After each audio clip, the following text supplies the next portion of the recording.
আসসালামু আলাইকুম রহমতুল্লাহি বারাকাতুহু।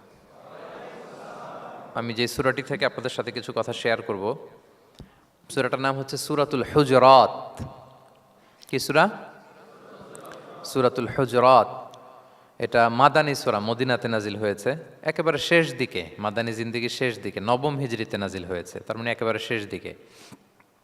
এটা কোরআনের সূরার যে ধারাক্রম সে অনুযায়ী ৪৯ নম্বর সূরা এবং সূরার আয়াত সংখ্যা ১৮। এই সূরাটাকে সূরাতুল আখলাক বলা হয়, মানে আমাদের আখলাক যাতে সুন্দর হয় এরকম 10টা কমান্ডমেন্টস আল্লাহ তাআলা ইনস্ট্রাকশন এই সূরাতে দিয়েছেন।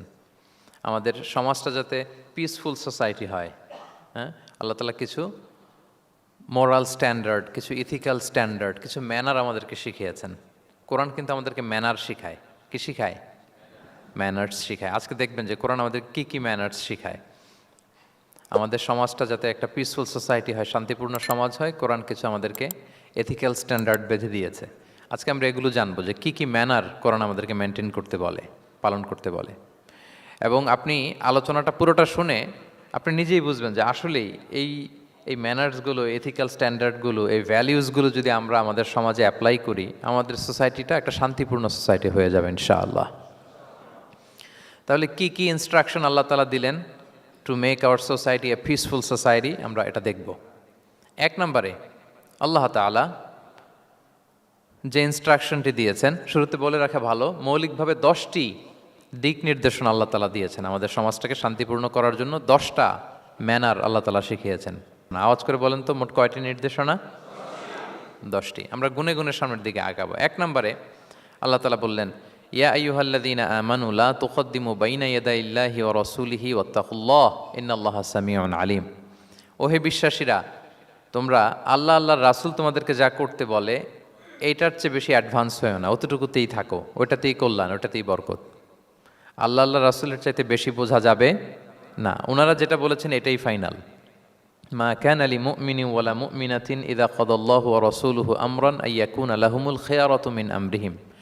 আল্লাহ আল্লাহ রাসূল যদি আমাদেরকে কোনো নির্দেশনা দেয়, তখন কোনো বিশ্বাসীর জন্য এটা মানলেও চলে, না মানলেও চলে, এরকম ভাবা যাবে?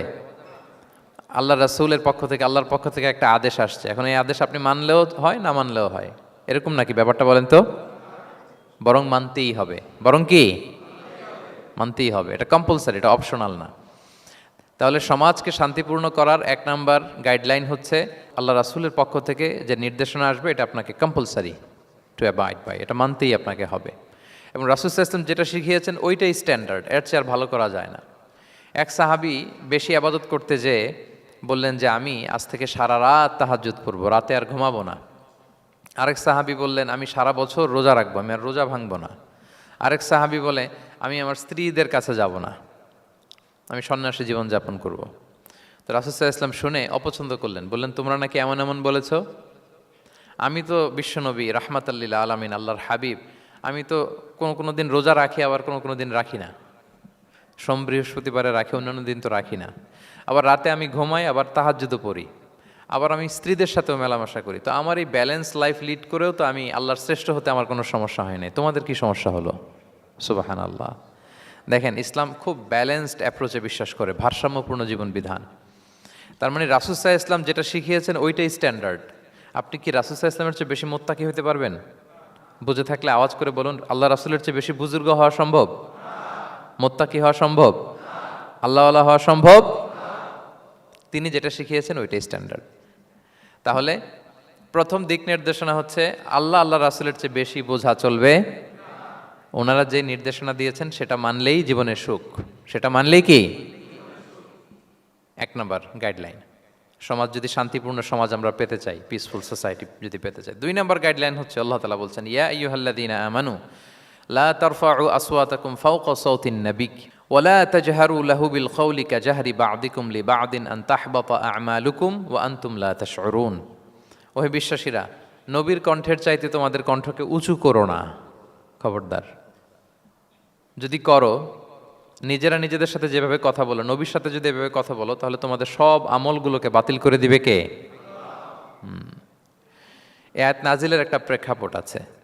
বনু তামিম গোত্রের লিডার কে হবে এটা নিয়ে ডিসকাশন হচ্ছিল। তো আবু বকর রাদিয়াল্লাহু তাআলা আনহু বললেন, আমি চাই উনি হোক লিডার।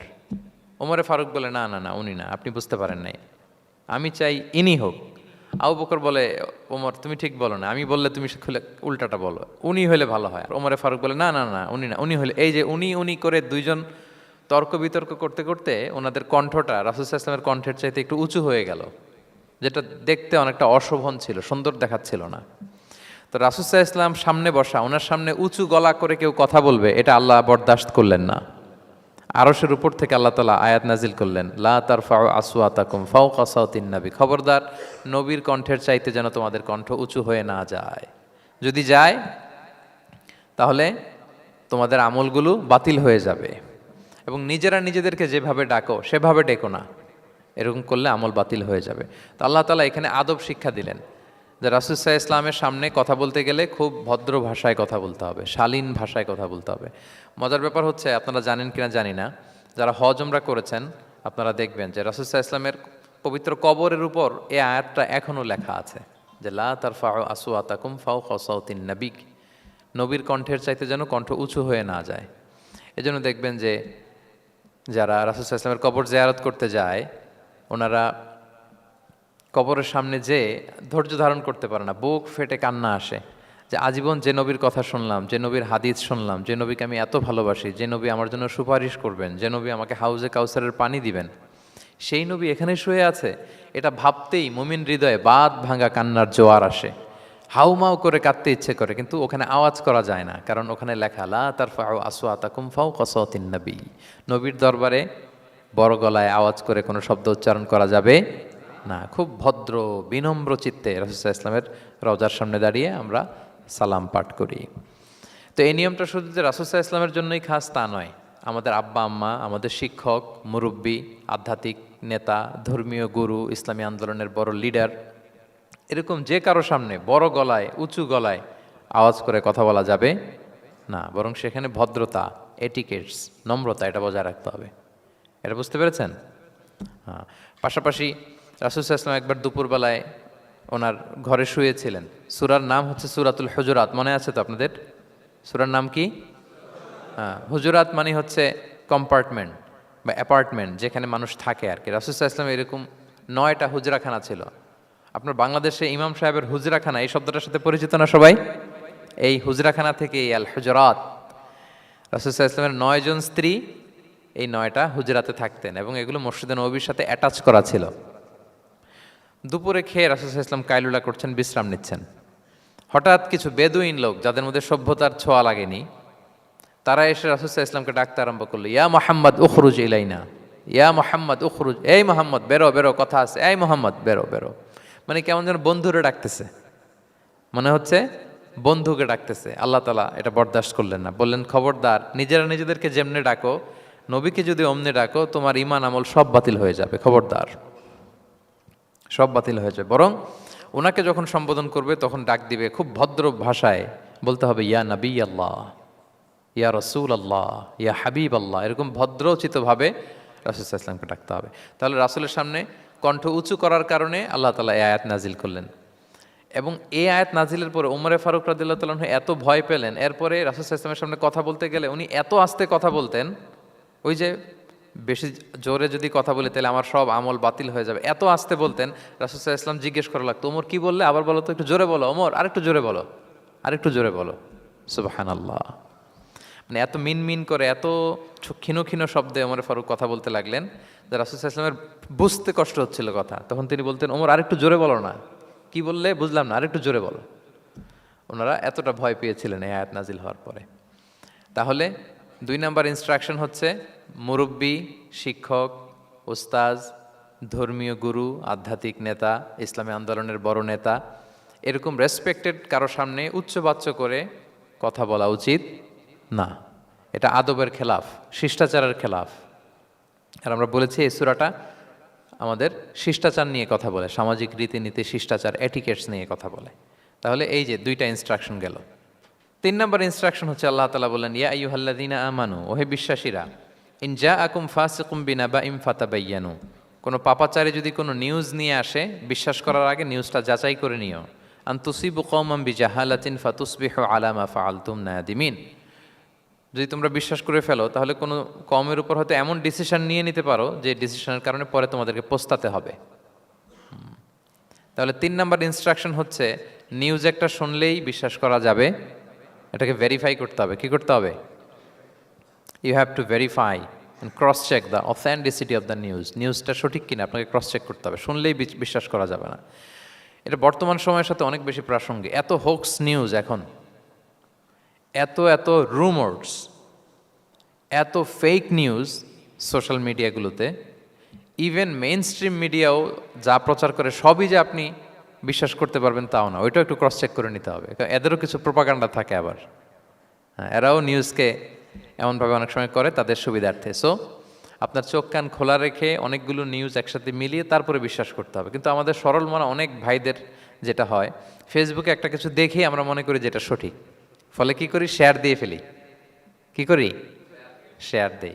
আবার আপনার বন্ধুরা শেয়ার দেয়, ফলে মুহূর্তে একটা রুমর, একটা গুজব ছড়িয়ে পড়ে সমাজে, কিন্তু আদতে এটার সাথে কোনো মিলই নাই বাস্তবতার। এরকম হয় কি হয় না বলেন তো?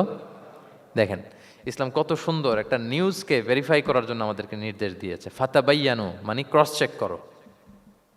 কোনো সংবাদ আসলেই চিলে কান নিয়ে গেছে শুনলেই চিলের পিছনে দৌড় দিবেন নাকি? না, আগে প্রথমে কি করবেন? একটু দেখে নিতে হবে যে আসলে কি কান নিয়ে গেল না রয়ে গেল। এই আয়াত নাজিলের একটা প্রেক্ষাপট আছে, সেটা কি? 5ম হিজরিতে বনুল মুস্তালেকের যুদ্ধে যখন আল্লাহ হাবিব ইসলাম জয়লাভ করলেন, বনুল মুস্তালেকের সবাই মুসলিম হলো।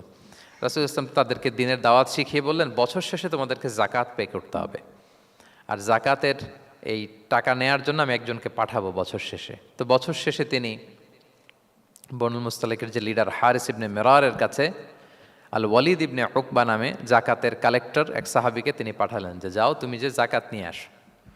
তো উনি গেলেন, উনি আসবেন শুনে বনুল মুস্তালাকের সবাই পল্লী থেকে বের হয়ে মরুভূমির মাঝখানে তলোয়ার টলোয়ার নিয়ে ঘোড়া টোরা নিয়ে তাকে ওয়েলকামিং রিসেপশনের জন্য, রেড কার্পেট রিসেপশনের জন্য সবাই দাঁড়ায় আছে যে নবীর সাহাবি আসবে, জাকাত কালেক্ট করতে, আমরা জাকাত দিব।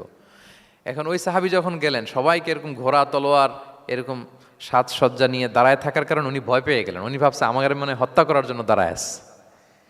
উনি আর এটা ঠিকঠাক না জেনে অ্যাবাউট টার্ন ফিরে গেলেন মদিনায়, যে বলে ইয়া রাসূলুল্লাহ, বনুল মুস্তালাক তো সব মোরতাদ হয়ে গেছে, এরা তো আর মুসলিম, এরা তো আমাকে মারার জন্য সব দাঁড়ায় আছে। আসলে বলেন তো কথাটা কি সত্য না মিথ্যা? একেবারে মিথ্যা। রাসূল সাল্লাল্লাহু আলাইহি ওয়াসাল্লাম এই কথা শুনেই বিশ্বাস করলেন সরল মনে। বিশ্বাস করেই খালিদ ইবনে ওয়ালিদ রাদিয়াল্লাহু তাআলা আনহুকে বললেন, অ্যাটাক বনুল মুস্তালাক, বনুল মুস্তালাকে অভিযান পরিচালনা করো। সাথে সাথে আল্লাহ বললেন, নবী রাখেন, আস্তে অ্যাটাক করেন, একটু থামেন নবী, একটু রাখেন। আপনি যার কাছ থেকে শুনেছেন সে মিথ্যা বলেছে, অসত্য কথা বলেছে, আসলে ঘটনা এমন নয়। আজকে তার কথার উপর বেস করে আপনি যে খালিদ ইবনে ওয়ালিদকে অভিযান পরিচালনা করতে বললেন, সে যে যদি অ্যাটাক করে কয়েকজনকে হত্যাও করে ফেলতো, এই যে রক্তপাত হতো, ব্লাডশেড, এটার দায় কিন্তু আপনি এড়াতে পারতেন, কারণ আপনি আদেশ দানকারী। আল্লাহ রাসূল সাল্লাল্লাহু আলাইহি ওয়াসাল্লামকে থামালেন আল্লাহ তাআলা আয়াত নাজিল করে যে আপনি ক্রস চেক করেন। পরে রাসূল সাল্লাল্লাহু আলাইহি ওয়াসাল্লাম ক্রস চেক করে লোক পাঠিয়ে জানলেন যে না, এমন কিছুই নয়, তারা কেউ মোরতাদ হয় নাই, সবাই তারা মুসলিমই আছে, তারা ওয়েলকামের জন্য আসছিল, উনি ভাবছে যে ওনাকে হত্যা করার জন্য দাঁড়ায় আছে। তাহলে চিন্তা করছেন যুগে যুগে এই সমস্যা আছে না নাই বলেন? রাসূল সাল্লাল্লাহু আলাইহি ওয়াসাল্লামের জীবনীতে এই ঘটনা ঘটিয়ে আমাদের চোখে আঙ্গুল দিয়ে আল্লাহ তাআলা বুঝাতে চাইলেন যে কোনো নিউজ আসলেই এটা ভেরিফাই না করে বিশ্বাস করা যাবে না। যত মেইন স্ট্রিম মিডিয়া হোক, ওটা শুনলে আপনি আরও কয়েকটা, আরও আপনার সোর্স থেকে আপনি একটু জানবেন, এরপরে আপনি বিশ্বাস করবেন। নাকি বিশ্বাস না করে শেয়ার দিবেন? দিবেন? আপনি কি জানেন যে একটা কথা শুনেই ক্রস চেক না করে অ্যাকশনে যাওয়াতে কত পরিবার ভেঙে যায়, কত সম্পর্ক ভেঙে যায়? আমাদের মধ্যে এই প্রবণতা আছে। আপনার ছেলের ব্যাপারে একজন একটা কথা বললো, এসে ছেলের মারপিট, জিজ্ঞেসও করেন না এটা। আপনার মেয়ের ব্যাপারে একজন এসে একটা বাজে কথা বলছে, এসেই আপনি মেয়ের সাথে খারাপ আচরণ। আপনার ওয়াইফের ব্যাপারে একজন বললো আর কি যে ভাই আপনি এখানে, ভাবিকে তো দেখলাম ওইখানে আরেকজনের সাথে, আপনি এসেই আপনার স্ত্রীর উপর চড়াও অথবা গায়ে হাত তুললেন। তো হতে পারে যে ওই ভদ্রলোক অন্য কোনো মহিলাকে দেখেছে যে দেখতে আপনার স্ত্রীর মতো, এরকম হতে পারে কি পারে না বলেন? তো এই যে আপনি ক্রস চেক না করে, ভেরিফাই না করে যে অ্যাকশনে গেলেন, এতে সমস্যা হবে না সমাজে? পরিবার ভাঙে, সমাজে সম্পর্ক নষ্ট হয়, কলহ বাঁধে। এই জন্য আল্লাহ তাআলা বলেন যে সোসাইটিটাকে যদি পিসফুল করতে চাও, ইদা জাআকুম ফাসিকুম বিনাবাইন ফাতাবায়ানু, নিউজ আসলেই বিশ্বাস করো না, you have to cross check, you have to justify and you have to verify the news. মনে থাকবে? তাহলে আজকে থেকে ফেসবুকে একটা পেলে আমরা কি করব? শেয়ার দিয়ে দিব। কি শেয়ার দিবেন না? কি করব? যাচাই বাছাই করব, ক্রস চেক করব। এখন অবশ্য ক্রস চেক করার জন্য কিছু কিছু প্ল্যাটফর্ম বেরিয়েছে, তারা অবশ্য যেগুলো খুব বেশি ছড়িয়ে পড়ে নিউজ, সেগুলো যদি ভুল হয় তারা ক্রস চেক করে তারা সামাজিক সচেতনতা তৈরি করে।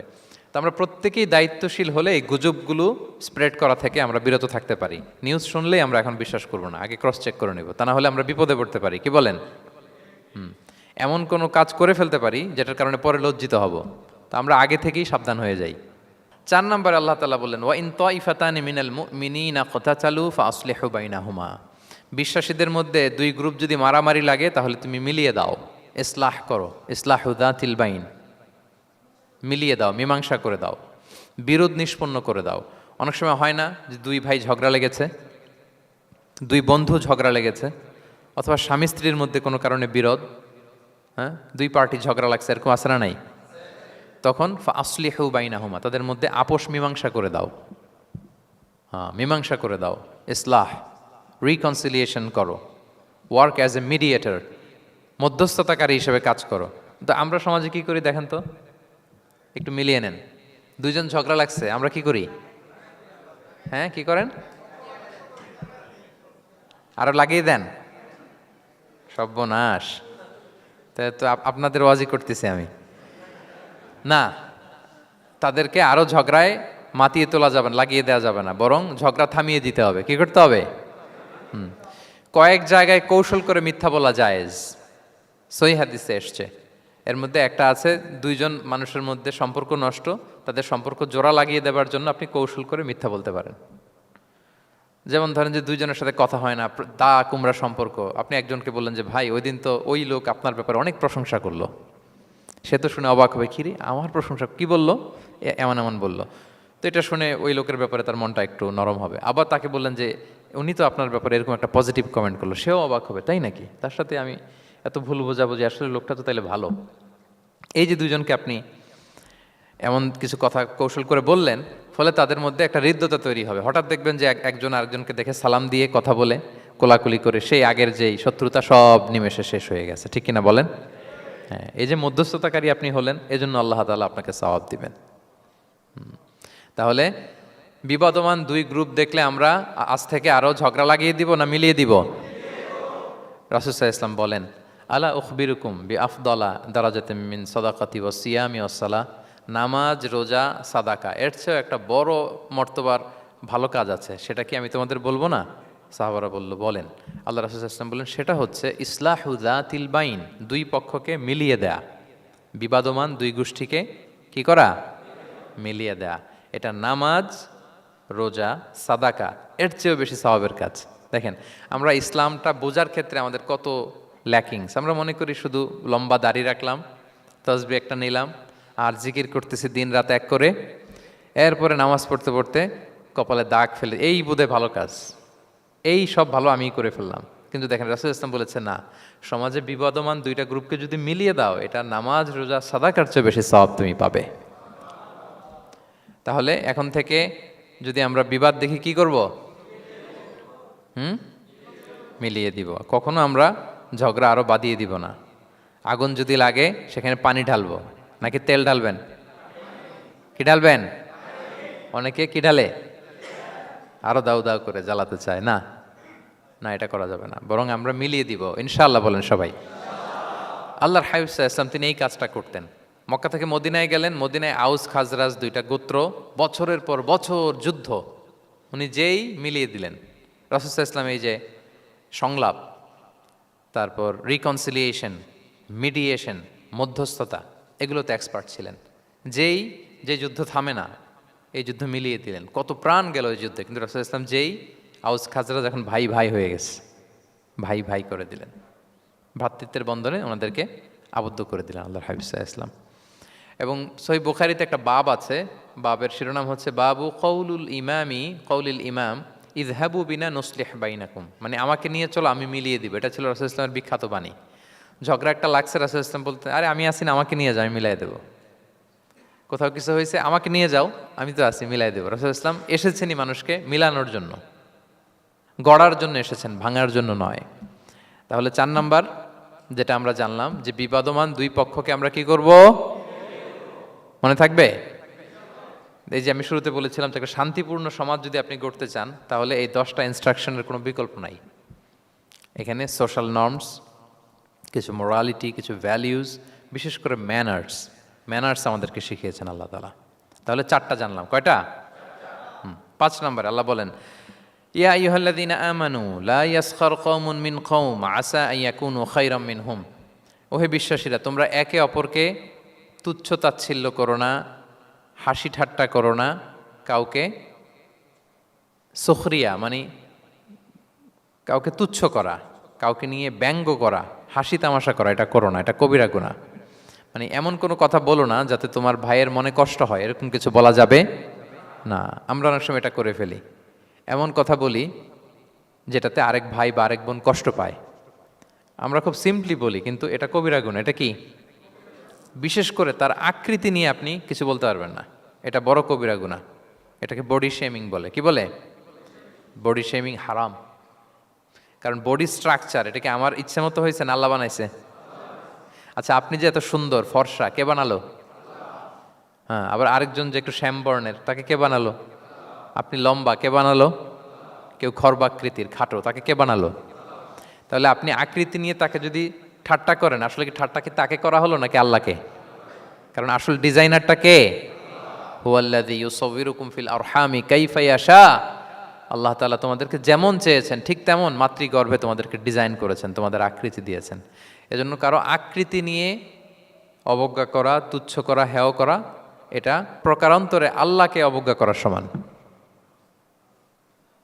দ্য ক্রিয়েটর, যিনি স্রষ্টা, তাকে আপনি অবজ্ঞা করেছেন, ঠিক কিনা বলেন? তাহলে এখন কারো আকৃতি নিয়ে কিছু বলবেন? আমরা বাংলাদেশে এরকম বলি না, বেশি মোটা হলে তাকে একটা নাম দিয়ে ফেলি। হ্যাঁ, কি বলি? কি বলেন? মোটু। তারপর কেউ চিকন হলে তাকে একটা নাম দিয়ে ফেলি, চিকন আলী। এরপর ধরেন যে কারো হয়তো নাক ছোট, চোখ ছোট, তাকে চাকমা বলে আমাদের এলাকায়। হ্যাঁ, নাক ছোট, চাকমা। তো এটা হইলো?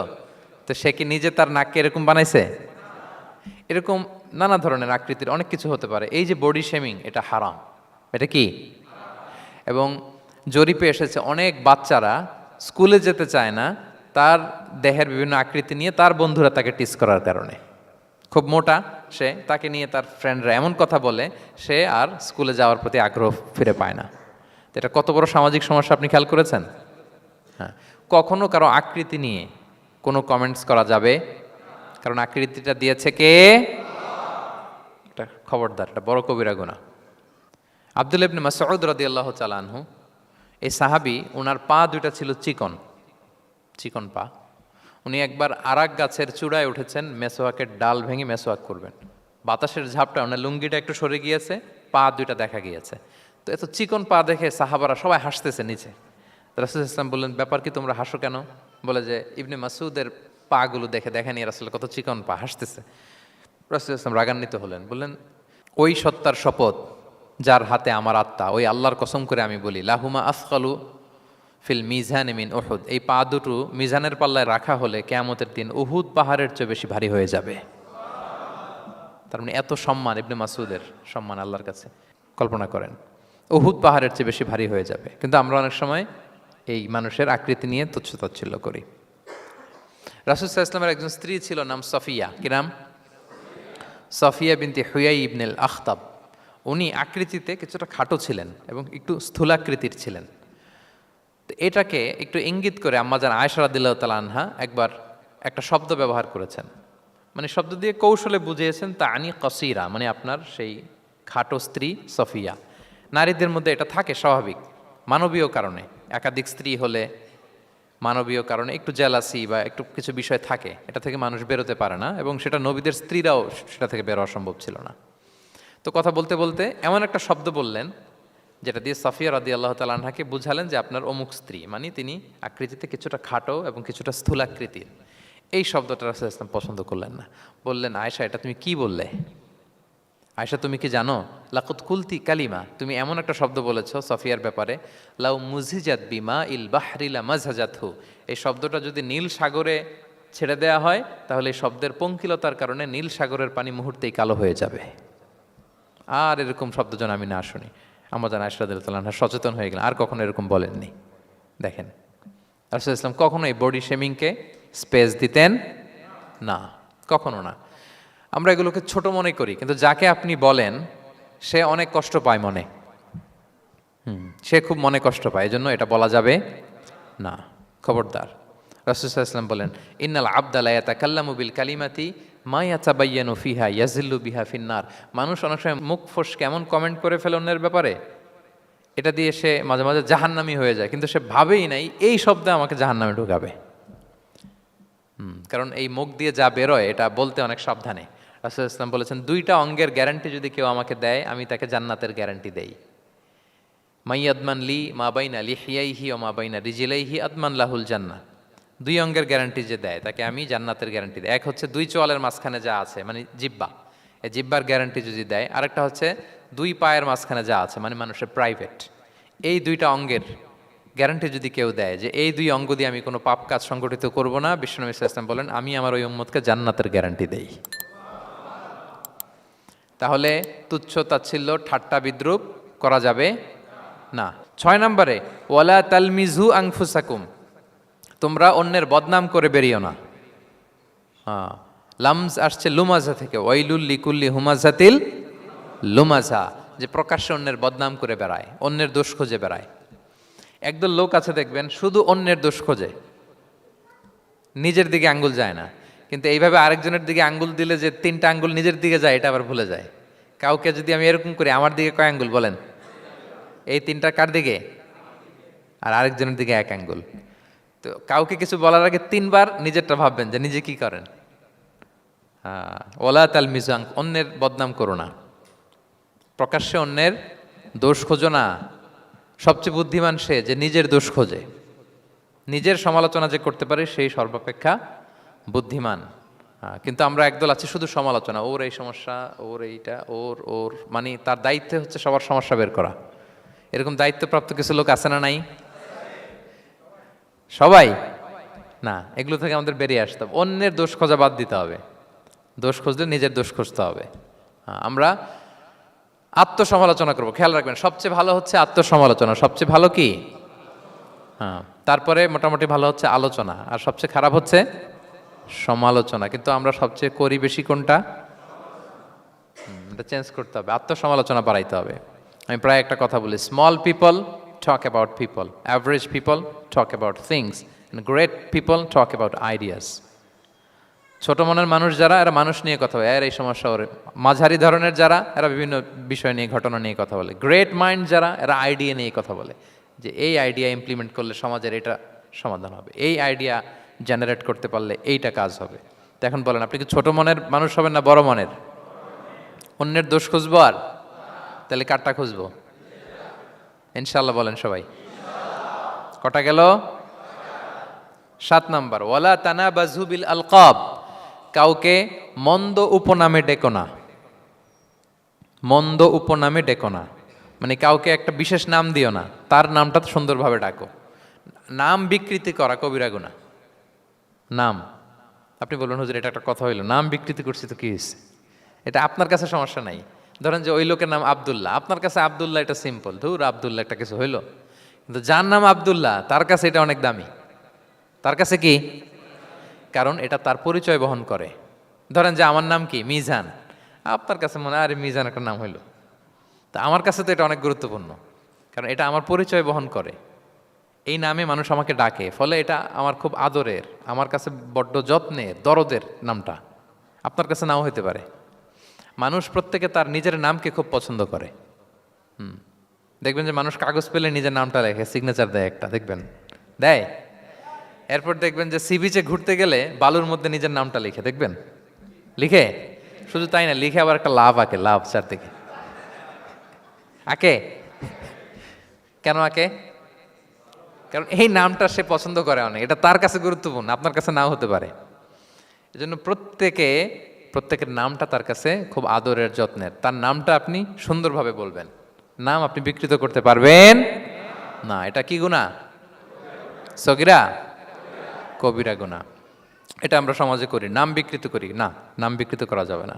ওয়ালা তানাবাযু বিল আলক, মন্দ নামে ডেকো না। আমাদের সমাজে এটা আছে। দেখবেন যে বাবা মা সুন্দর নাম রেখেছে আবু বকর, ওকে ডাকে বক্কইরা। আছে না এরকম? তারপর নাম রেখেছে ধরেন আব্দুল কুদ্দুস, ওকে ডাকে। নাম রেখেছে আব্দুল ওয়াক্কাস, ওকে ডাকে। এই বিকৃতি আপনি করতে পারবেন? কারণ কিয়ামতের দিন আপনার নাম ধরে, আপনার বাবার নাম ধরে ডাকা হবে। তুদআউনা ইয়াউমাল কিয়ামাতি বিআসমাইকুম ওয়া আসমাই আবাইকুম। কিয়ামতের দিন তোমার নাম, তোমার বাবার নাম, যখন আপনাকে ডাকবে ফেরেশতারা, আপনার নাম এবং আপনার বাবার নাম ধরে ডাকা হবে। এজন্য রাসূল সাল্লাল্লাহু আলাইহি ওয়াসাল্লাম বলেন, ফা আহসিনু আসমাক, তোমাদের নামগুলো সুন্দর রেখো, নাহলে সেই দিন ডাকবে বল্টুর ছেলে কল্টু দাঁড়াও, তখন এই কোটি কোটি মানুষের সামনে আপনি এই নাম নিয়ে দাঁড়াবেন আর লজ্জায় পড়বেন। আর যদি বলে আব্দুর রহমানের ছেলে আব্দুল্লাহ, আসো, কত সুন্দর। নামগুলো ভালো আলেম দিয়ে ক্রস চেক করে, কনসালটেশন করে এরপরে রাখবেন। আর কাউকে মন্দ নামে কখনো ডাকা যাবে না। তার বংশের কোনো খারাপ কিছু দিয়ে তাকে ডাকা যাবে না। ধরেন একজনের বাবা ছিল চোর, কিন্তু তার সন্তান সে সৎ মানুষ হইতে পারে না। এখন বাবার কথা কি আপনি চোরের পোলা বলে ডাকতে পারবেন? না, আপনি ডাকবেন না, বলতে পারবেন না, কারণ সে তো ভালো। তাহলে নাম বিকৃত করা, মন্দ উপনামে ডাকা, এটা কবিরা গুনাহ। এটা আমরা কখনো করব? মনে থাকবে প্রিয় ভাইরা? আচ্ছা, 8 নম্বরে আল্লাহ তাআলা বলছেন, ইয়া আইয়ুহাল্লাযীনা আমানু জিতানিবু কাসীরাম মিনায-যন। ওহে বিশ্বাসীরা, তোমরা ধারণা থেকে বেঁচে থাকো। ইন্না বা'দা-যন্নি ইসমুন, কিছু কিছু ধারণা আছে এটা পাপ। ধারণা, অ্যাজাম্পশন করে কথা বলা নিষেধ। ধারণার উপর বেস করে কথা বলা যাবে। অনেকে ধারণার উপর কথা বলে। বেশিরভাগ ধারণাই মিথ্যা হয়। ধারণার বেশিরভাগ কি হয়? সো আপনি ধারণা, বেসড অন ধারণা আপনি কোনো কথা বলতে পারবেন, মানে যেটাকে আমরা বাংলায় বলি আন্দাজে কথা বলা। বাংলা আমরা কি বলি? আন্দাজে আপনি কিছু বলতে পারবেন না, আপনাকে নিশ্চিত হইতে হবে। আমরা খালি চোখে যা দেখি, বাস্তবে ওই ঘটনা নাও হতে পারে এরকম। হোয়াট এভার উই সি, এটা রিয়েল সিনারি নাও হতে পারে, কিন্তু ভেতরে হয়তো এমন কিছু একটা আছে যেটা আমরা জানি না। এজন্য ধারণা করে কথা বলা নিষেধ ইসলামে। ওয়া ইন্না যন্না লা ইউগনি মিনাল হাক্কি শাইআ, আল্লাহ বলেন ধারণা কখনো সত্যের বিকল্প হতে পারে না। আপনাকে সত্যটা জেনে বলতে হবে, আপনি ধারণার উপর কিছু বলতে। আমরা এরকম সমাজে অনেক করি, অনেক আপনি পাবেন। দেখবেন যে ধরেন যে আপনাকে আপনার এক বন্ধু দেখলো, রিক্সা দিয়ে যাচ্ছেন, আপনার পাশে এক নারী বসা, তো সে অনেক কিছু খারাপ ধারণা করতে পারে। এরকম হয় না সমাজে? তো এমন হতে পারে যে আপনি আপনার ছোট বোনকে নিয়ে বেরিয়েছেন, হতে পারে না? কিন্তু আপনি তো একটা ধারণা করে ফেললেন অন্য কিছু। বা আপনার ভাগ্নিকে নিয়ে বের হয়েছেন, আপনার খালাকে, আপন খালাকে নিয়ে বেরিয়েছেন কোনো কাজে, ডাক্তারের কাছে, বা কিছু একটা হতে পারে। কিন্তু তাকে দেখেই আমি এদিক সেদিক বলতে আরম্ভ করলাম যে ওকে তো দেখছি এরকম এরকম এরকম। আছে না নাই? আমাদের সমাজে আমি দেখেছি যে কারো যদি ঠোঁট কালো হয়, তো মানুষ ধারণা করে নেয় লোকটা মনে হয় সিগারেট খায়। কিন্তু সিগারেট সেবন করা ছাড়াও কারো ঠোঁট কালো হতে পারে কি পারে না বলেন? এই যে এগুলো সমাজে প্রচলিত। বিয়ে করার পর পর ইমিডিয়েট যদি কেউ একটা গাড়ি কিনে বা হুন্ডা কিনে, এটা কি বলে বলেন তো? এই বোধহয় শ্বশুর বাড়ি থেকে যৌতুক নিয়ে আসছে। দেখছেন, এরকম ভুরি ভুরি আপনি সমাজে পাবেন যে আন্দাজে, ধারণার উপরে আমরা অনেক কথা বলে ফেলি, কিন্তু নিশ্চিত না হয়ে আপনি কোনো কমেন্টসে যেতে পারবেন না। এটা একেবারে নিষেধ। 9 নম্বরে আল্লাহ বললেন, ওয়ালা তাজাসসু, গোয়েন্দাগিরি করো না, স্পাইগিরি করো না, অন্যের ব্যক্তিগত বিষয় নিয়ে খোটাখুটি করো না। এরকম স্বভাব আমাদের অনেকের আছে না নাই? অনেকে দেখবেন যে অনেকের প্রাইভেট বিষয় নিয়ে খোঁচাখুচি করতে সে বড্ড মজা পায়। আছে এরকম? এটা হারাম। আওয়াজ করে বলুন, এটা কি? ওয়ালা তাজাসসু, গোয়েন্দাগিরি করো না। Everyone has personal space and no one should interfere someone's personal space. কেউ কারো পার্সোনাল স্পেসে ইন্টারফেয়ার করা যাবে না। প্রত্যেকের একটা প্রাইভেট এরিয়া আছে, প্রাইভেসি আছে। দেখেন ইসলাম প্রাইভেসিকে কত গুরুত্ব দেয়, প্রত্যেকের প্রাইভেসিকে ইসলাম কত গুরুত্ব দেয়। কারো প্রাইভেসির মধ্যে ইন্টারফেয়ার করা এটা ইসলাম পছন্দ করে না। এজন্য খবরদার, কারো ব্যক্তিগত কোনো ইস্যু নিয়ে আমরা নাক গলাতে পারবো না। কারো মোবাইল ধরে মোবাইলের গ্যালারি চেক করা, কারো ইনবক্স চেক করা, কাউকে না বলে কারো চিঠি পড়ে ফেলা, উকি মারা, আড়ি পাতা, এগুলো হারাম। এগুলো কি? তো এরকম স্বভাব আমাদের আছে না নাই? আড়ি পেতে শুনতে চাই, উকি মারি, তারপর সে কি করে দেখি তার প্রাইভেট মুহূর্তে, তারপর তার মোবাইল চেক করি, তার গ্যালারি চেক করি, তার ইনবক্স চেক করি। এই দায়িত্ব ইসলাম আমাদেরকে দেয়। এমনকি ইসলামী রাষ্ট্রও যদি হয়, ইসলামী রাষ্ট্রের জন্য এটা দায়িত্ব না যে প্রত্যেকে ব্যক্তিগত তার বেডরুমে তার প্রাইভেট লাইফে কি করে এটা দেখা, ইটস নট হিজ বিজনেস। ইসলামী রাষ্ট্র মানুষকে ন্যায়, কল্যাণের পথ, সুন্দর জীবন পরিচালনার জন্য উৎসাহিত করবে, কিন্তু প্রত্যেকে প্রাইভেট লাইফে কি করে ওইটা সিসি ক্যামেরা লাগিয়ে দেখা, এটা কারো দায়িত্বের মধ্যে পড়ে না। এটা একেবারে নিষেধ। এটাকে বলে তাজাসসুস, গোয়েন্দাগিরি করা। বরং ইসলাম কি উৎসাহিত করে জানেন? অন্যের দোষ দেখলে এটাকে গোপন রাখতে উৎসাহিত করে। গোপন রাখবেন। মান সাতারা আইবান সাতারাহুল্লাহু ইয়াউমাল কিয়ামা। কেউ যদি তার ভাইয়ের দোষ গোপন রাখে, কিয়ামতের দিন আল্লাহ তার দোষ গোপন রাখবে। ওমান কাশাফা আওরাতা আখি, বিষ্ণু বলেন, কিন্তু কেউ যদি তার ভাইয়ের কোনো গোপন জিনিস প্রকাশ করে দেয়, কাশাফাল্লাহু আওরাতাহু, আল্লাহ তার সব গোপন জিনিস প্রকাশ করে দিবে। বলেন আমাদের প্রত্যেকেরই গোপন জিনিস আছে না নাই? এখন আমাদের সব ভুল, সব গোপনীয়তা যদি প্রকাশ হয়ে যায় কি হবে তখন? আল্লাহ নিজে দায়িত্ব নিচ্ছে যে তুমি যদি তোমার ভাইয়ের কিছু ফাঁস করো, তোমার হাড়ি আমি হাটে ভাঙবো। হ্যাঁ, হাটে হাড়ি ভাঙবো তোমার আমি, তখন দেখা যাবে। আমাদের অনেকের এই মানসিকতা আছে, অন্যের প্রাইভেট বিষয় নিয়ে কখনো আপনি নাক গলাতে পারবেন না, কারো প্রাইভেসিতে আপনি ইন্টারফেয়ার করবেন না, কারো প্রাইভেট স্পেসে আপনি ইন্টারফেয়ার করবেন না। এটা খুব বাজে একটা স্বভাব, এটা ইসলাম হারাম করে দিয়েছে। আমাদের অনেকের মধ্যে আছে খুঁটে খুঁটে, ভাই এটা কি, ওইটা কি করছেন, সরকারি চাকরি না প্রাইভেট চাকরি, বেতন কত, বয়স কত, ওইটা কত, ওইটা কত, হাবি যাবি, এটা তার, ইটস নট হিজ বিজনেস। তারপর মানুষ খুঁচিয়ে খুঁচিয়ে, নিঃসন্তান দম্পতি আমি দেখেছি, তাদেরকে পেলে অনেকে, ভাই কি সমস্যা, কয় বছর হইল, বাচ্চা নিচ্ছেন না কেন, কবে হবে, কার সমস্যা, আপনার সমস্যা না ভাবির সমস্যা, বেটা তোর কি সমস্যা এটা বল। একজন নিঃসন্তান দম্পতি তারা কি স্ট্রাগলের মধ্য দিয়ে যায় আপনি জানেন? এটা তার জন্য পরীক্ষা। ওই পরীক্ষার মধ্যে আপনি খুঁচিয়ে খুঁচিয়ে, মানে সে kind of his a gynaecologist, সে আপনার ইয়ে করতেছে, ট্রিটমেন্ট দিচ্ছে, ভাই কি হয়েছে, এইটা ওইটা, তাদেরকে বিব্রত করে একটা পরিস্থিতিতে ফেলা, এম্বারাসিং একটা সিচুয়েশনে ফেলা, এটা হারাম। এই ম্যানারগুলো ইসলাম আমাদেরকে ধরে ধরে শেখায় যে এটা তোমার বিজনেস না, তুমি খুঁচিয়ে খুঁচিয়ে মানুষের ব্যক্তিগত বিষয় যেটাতে সে বিব্রত বোধ করে, এগুলো তুমি জিজ্ঞেস করতে পারো না। আল্লাহ বলেছেন খবরদার, ওলা তাজাসসু, ওলা তাজাসসু, গোয়েন্দাগিরি করো না, কারো ব্যক্তিগত বিষয় না। অনেকের এটাতে খুব ইন্টারেস্ট, কার স্ক্যান্ডাল বেরোইছে, প্রায় দেখবেন যে এরকম দেখা যায়, অমুক নেতার স্ক্যান্ডাল ফাঁস, অমুক নায়কের স্ক্যান্ডাল ফাঁস। তোমার স্ক্যান্ডাল কবে ফাঁস হবে এটা বলো? নিজের চরকায় তেল দিতে হবে, আরেকজনের কি হলো, তার কি ভুল আছে, দোষ ত্রুটি আছে, ওগুলো খুঁজে দেখার জন্য আল্লাহ আমাকে দুনিয়ায় পাঠায়। তাহলে আমরা যেন কারো প্রাইভেসি হ্যাম্পার না করি প্রিয় ভাইরা, এটা ইসলাম আমাদেরকে উৎসাহিত করে, নির্দেশনা দেয় যে আমরা কারো প্রাইভেট কোনো ইস্যু নিয়ে নাক গলাবো না, ব্যক্তিগত বিষয়ে নাক গলাবো না, কারো দোষ দেখলে এটা আমি গোপন রাখবো। কি করব? আনলেস ইউ আর এ জাজ, আপনি বিচারক, আপনার কাছে আসছে, তখন আপনি বিচার করবেন, কিন্তু এমনি এমনি আপনি জাজমেন্টাল হতে পারবেন না। You can not jump to the conclusion, একটা কিছু আন্দাজে বলে ফেলতে পারবেন না, এই দায়িত্ব আপনাকে দেয়া হয়নি। ইসলামে ব্যভিচারের মতো কোনো বিষয় দেখলেও আপনি বলতে পারবেন না। ব্যভিচার, অ্যাডাল্ট্রি, ফর্নিকেশন, জিনা, এগুলো দেখলে আপনি বলতে পারবেন না। বললে 4 জন নিয়ে বলতে হবে একসাথে। আপনি 3 জন যে যদি কাজের কাছে বলেন যে এই ছেলে আর মেয়েকে আমি অপকর্ম করতে দেখছি, কাজী 3 জনকে নিয়ে আগে 80 টাকা করে বেত মারবে পিঠে, তো করে দেখতে বলছে কে? তোমাদেরকে এই কাজ অবজার্ভ করতে বলেছে কে? কারণ 3 জন মিলে এই উইটনেস হবে না।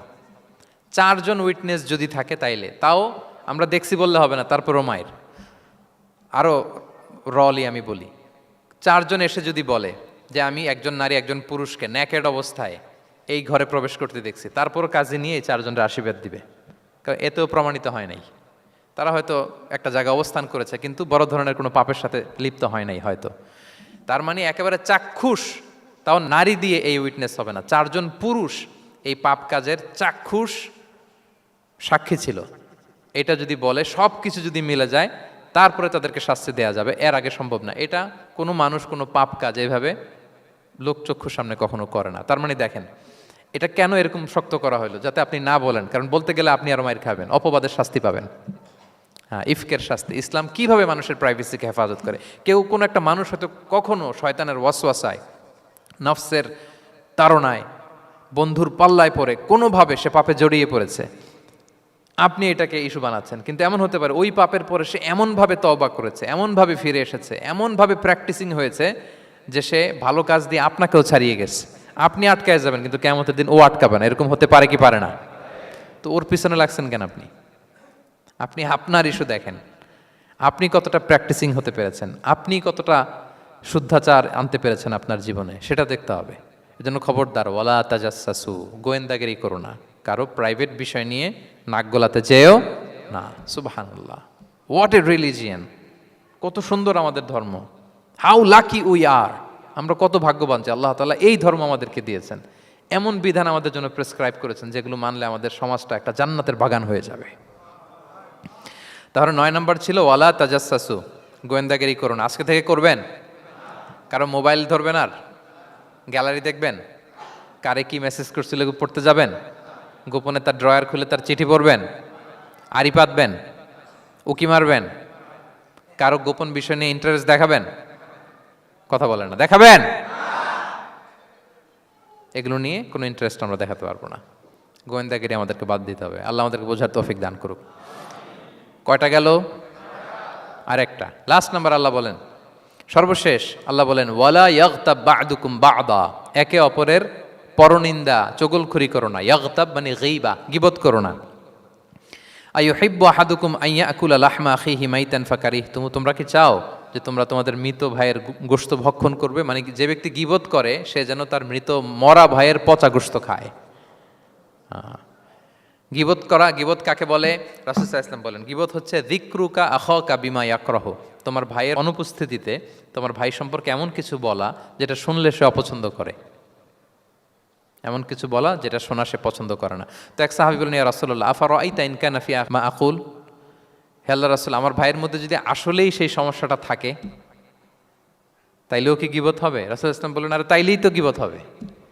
ওই দোষ যদি থাকে, ওটা তার অনুপস্থিতি যদি বলে বেরো, তাইলেই তো গীবত হবে। আর ওই দোষ যদি না থাকে তাহলে তো অপবাদ হবে, এটা তো আরো বড় গুনাহ, ওটা তো বহতান।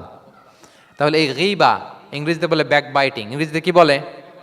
এই ব্যাক বাইটিং, চগলখুরি বা পরনিন্দা, আরবিতে বলে গীবাত। এই গীবত আমরা করব না। কারো কিছু বলা থাকলে আপনি তাকে সরাসরি নাসিহাত করুন। আর দিন ওয়ান নাসিহা, দিন হচ্ছে উপদেশ দেয়া, শুভ কামনা করা, তার প্রতি শুভ কামনা করে আপনি তাকে বুঝান, সে হয়তো বুঝবে। কিন্তু আপনি তার অনুপস্থিতিতে তার নামে বাজে কথা, মন্দ কথা বলতে পারবেন? এটা অনেক বড় পাপ। একজনের ব্যাপারে আরেকজনের কান ভারী করা, ওর কথা ওর কাছে, ওর কথা ওর করে, এরকম করে সমাজের মধ্যে একটা গিরিঙ্গি লাগায়, আছে না নেই? এটা হারাম। রাসূল সাল্লাল্লাহু আলাইহি ওয়াসাল্লাম বলেন, মেরাজের রাত্রে আমি দেখেছি কিছু লোক লাহুম আদফার মিন নুহাস, তাদের নখগুলো তামা দিয়ে তৈরি, নখর ধারালো, ইয়াখদাশুনা বিহা উজুহাহুম ওয়া সুদুরাহুম, তারা তাদের নিজের নখ দিয়ে নিজের গালের গোশত, বুকের গোশতগুলো টেনে টেনে ছিটছে। রাসূল সাল্লাল্লাহু আলাইহি ওয়াসাল্লাম জিবরাইল ইসলামকে বললেন, মানহুম ইয়া জিবরিল, জিবরিল কারা এরা, এত বড় শাস্তি? জিবরাইল ইসলাম বললেন, হুম আহলুল গীবা মিন উম্মাতিক, এরা হচ্ছে আপনার উম্মতের মধ্য থেকে তারা যারা গীবত করে। তারা কি করে? তাহলে এই গীবতের সাথে আমাদের কোনো সম্পর্ক, এটা থেকে আমাদেরকে বেঁচে থাকতে হবে, এটা করা যাবে না। আমরা অনেকে হালাল ওয়েতে গীবত করি। এইভাবে কিভাবে করে আমি বলি আপনাদের, এইভাবে শুরু করে, এইভাবে কি বলবো ভাই, বললে তো গীবত হয়ে যায়, তারপরও না বললেই না, একটু বলি। শুরুতে কি বললে তো, দেখছেন কিভাবে হালাল করে, বললে তো গীবত হয়ে যায়, এইভাবে স্টার্ট করে। বললে যদি গীবত হয়ে যায় এটা বলা যাবে? আওয়াজ করে বলেন, যেটা বললে গীবত হয়ে যাবে এটা বলা যাবে না। এই অভ্যাসগুলো থেকে আমরা আস্তে আস্তে ফিরে আসবো, ওগুলো আমরা আর বলবো। তাহলে মোট 10টা, কয়টা? এই 10টা যদি আমরা মেনে চলি, সমাজে আর কোনো অশান্তি থাকবে? বিশৃঙ্খলা থাকবে? হানাহানি, মারামারি? সমাজটা একটা শান্তির সমাজ হবে, পিসফুল সমাজ হবে। এই জন্য এই সূরাটাকে বলা হয় সামাজিক রীতিনীতির সূরা। সোশ্যাল এটিকেটস, সামাজিক রীতিনীতি আল্লাহ শিখিয়েছেন, আমাদেরকে ম্যানার শিখিয়েছেন। আজকে বাড়িতে যে সূরাতুল হুজরাতটা পড়বেন, যাদের কাছে আমার এক নজরে কোরআন আছে আগে ওইটা থেকে দেখবেন, এরপর কোনো তাফসির থেকে বঙ্গানুবাদ থেকে বঙ্গানুবাদ দেখবেন, তাফসির পড়বেন, দেখবেন যে ক্লিয়ার হয়ে যাবে। এরপর নিজেই আপনার ফ্যামিলিকে নিয়ে আপনি তালিম দিবেন এই সূরাটার উপর। পারা যাবে তো? দেখবেন যে সমাজটা শান্তিপূর্ণ হয়ে যাবে। আল্লাহ তাআলা আমাদের সমাজকে শান্তিপূর্ণ করুক, আমাদের পরিবারগুলোকে জান্নাতি পরিবার করুক।